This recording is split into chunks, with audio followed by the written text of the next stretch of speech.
Well, as promised, I started this original MPC, not the Ertl, but the original MPC, the one that started it all, cement truck.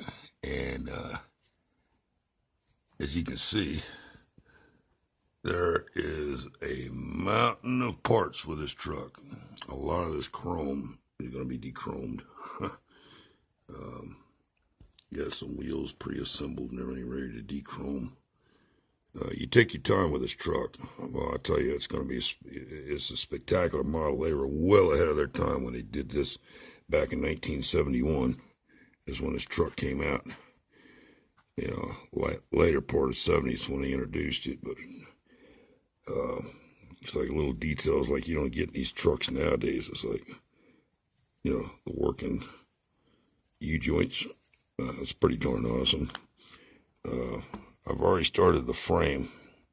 You take your time and just do a little sanding, a little filing. There's not a whole lot to do with the original because it was fresh mold. You know, you get the steering knuckles and the steering equipment there to work. And the rear bogie. This is kind of a cool thing. They got a slip joint. Well, this midship bearing, you know, that actually works, and the suspension works. I've got everything clamped up. By the way, these little clamps right here, I got these at Ace, and they're invaluable for when you're assembling frames or anything of large size. You know, let me flip around here. They're Irwin quick grips. You know, they come in different sizes, but I'll tell you what, for putting semi-trailers together or these truck frames, especially these kind of weird frames like this, these tools are invaluable. Plus, you go to the dollar store. My sister, she does a lot of dollar store stuff, and I'm going to tell you, she comes up with some of the coolest stuff. These little baby clothespins. You know, we go to, you know, the hobby stores and get this stuff and everything. But the problem with that is their quality is no better than a lot of the stuff that's out there, such as these little guys came from the dollar store, and you got a bag full. I mean, more than enough to do a job. And these bigger clothespins, same thing. Invaluable little tools, you know, can help you out, line your stuff up, because, you know, these frames, when they get bigger and longer, I mean, it's hard to keep them lined up. But like I said, if you take your time and just do a little bit at a time. I know some of us get in a little hurry. I'm one of them. I like to see this thing done. You might sometimes overlook things or maybe not quite get things lined up the way they're supposed to be. But I cannot afford this truck again.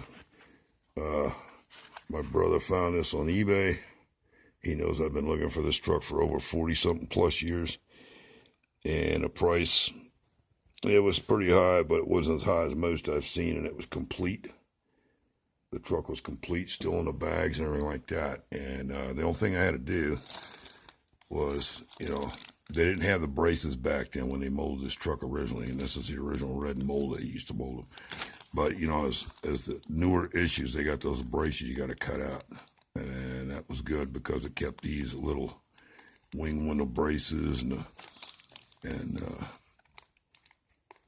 I had to replace this already. Did that because they do have a tendency to break.